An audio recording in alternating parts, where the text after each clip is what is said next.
Thank you guys so much for clicking on this video. I really appreciate it. It is your boy Demigod Sean here, and you know I had to review the Superman movie. It is so good in my opinion, and I'm going to tell you why.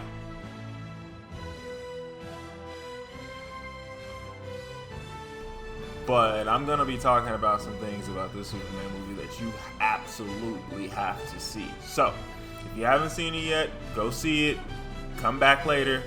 But if you have seen it, let's stick around and chat, shall we? We got some things to talk about, don't we? James Gunn finally gave us a Superman movie that doesn't insult our intelligence. There's no origin reread. There's no forced nostalgia. We are straight into the action, and it works for me perfectly. We skip all of that, and it works so fine, so perfectly fine. It sets us up in a mood of Superman to where we are in present day, present action. Something's happening. Why the fuck did he get beat up? Like, we have more pressing questions than where the hell is he from in this movie.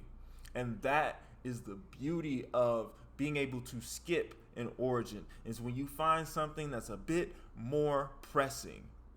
We got a glimpse into his past, but it didn't just take over the movie. Instead, the film kicks off after Superman has already been beaten. First time ever beaten. He is flat on his ass in a cradle position, almost referencing his origin story. He's recovering, he's regrouping, he's trying to figure out exactly how he can stop this particular threat. The Hammer of Baravia. I think that made him seem more human. And then the next thing that we get to see after his recovery is Lex Luthor. Let's talk Lex Luthor, bro. Nicholas Holt killed that role. I have never seen a more dedicated hater than Nicholas Holt's Lex Luthor. You can feel his anguish for Superman in every scene. You can feel the genius. This is so crazy.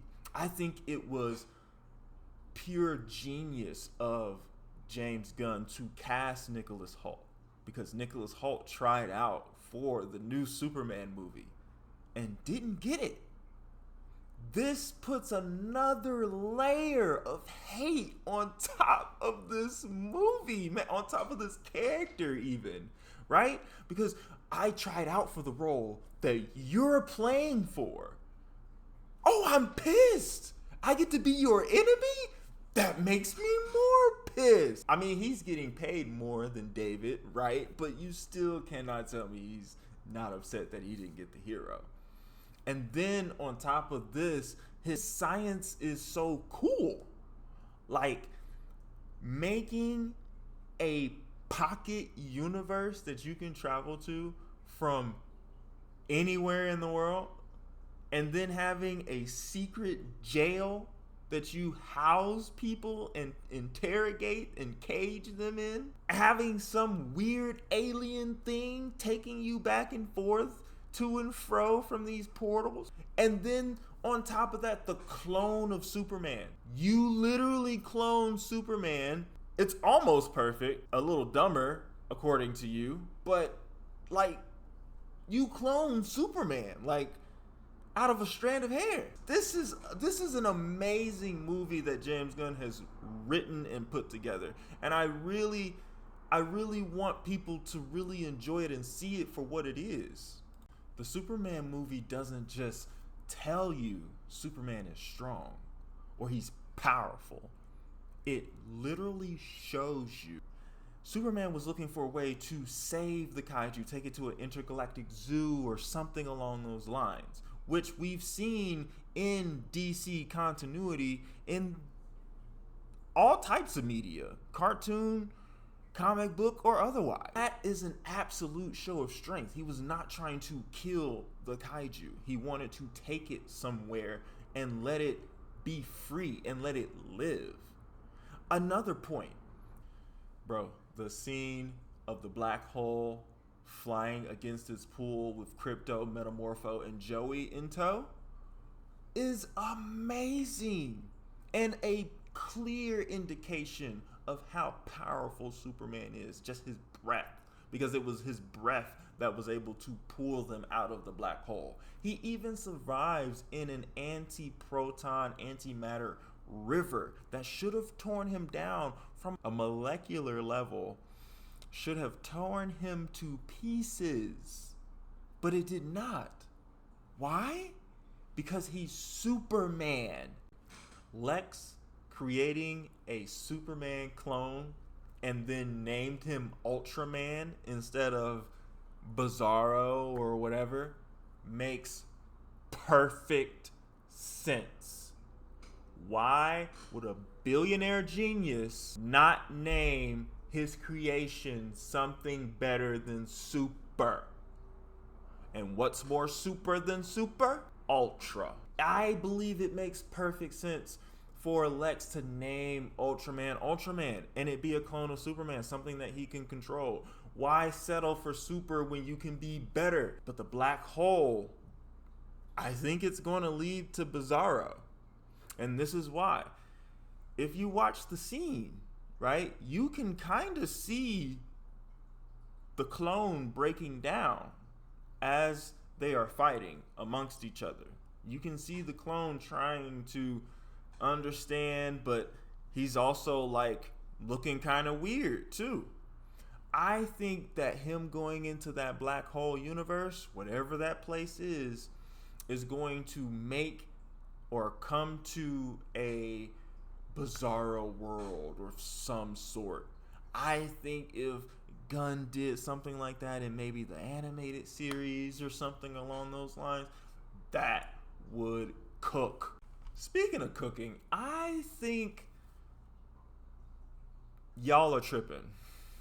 And when I say y'all, I'm talking about the nitpickers. Okay? You know who you are. I don't have to name names. But let's be serious, guys. This is the best Superman movie in live action we've had since, God rest his soul, Christopher Reeves. Hands down, this is the best Superman movie we've had. We're getting nitpicky when it comes to these critiques about superhero movies. Superhero movies are supposed to be fun. They're supposed to be wondrous. They're supposed to just allow us to imagine and be in a safe space and model after some of our most fun heroes, villains, and the like. And different stories should be told. Whether they're good stories or bad stories, we should have a variety of stories and mythos upon our characters that we see on the silver screen. I believe that. That's out the way. We are picking too hard on Superman's suit. Have you read New Krypton? It's right here. Have you read Kingdom Come? It's right there. Not every suit has to be painted on his body like tights. Not every suit has to be super form-fitting. The film is a 9 out of 10. 9 out of 10. And if you're nitpicking about the suit, and I don't know what to do for you. Because at the end of the day, this Superman movie was something that kids can look forward to. The suit works, man. Okay? I think the suit works perfectly fine in the aesthetic that all of the other heroes are in. Mr. Terrific, Guy Gardner's Green Lantern, Hawkgirl, all of their suits are fairly baggy. They're not super form-fitting. You know, you don't see a lot of curves or anything along that nature with the suits. And that's fine. I think that that's perfectly fine. I don't think that Superman has to have something that is showing his entire physique. What are we here for? We're here for a comic book movie, people. Comic book movie. And the suit, I don't care what anybody says, is comic book accurate in so many different ways. From the collar from the New 52, to the S from the Kingdom Come series, to the trunks from the original series, or the new Krypton, or whatever other iteration of Superman that has trunks, to the cape that actually has a gold symbol on the back. Like, this suit is perfect. It is beautiful. I don't understand why people hate so hard on the suit, but you need to really take a look at yourselves and take a look at a Superman comic book. This is the foundation of James Gunn's DCEU on the silver screen. He is giving it to us on a silver platter. If you don't agree, tell me why in the comments. If you do agree, give me a thumbs up, share my video. I will see you guys next time at the next review. Thank you guys so much for sticking with your boy and kicking it with me. I really appreciate it. And peace.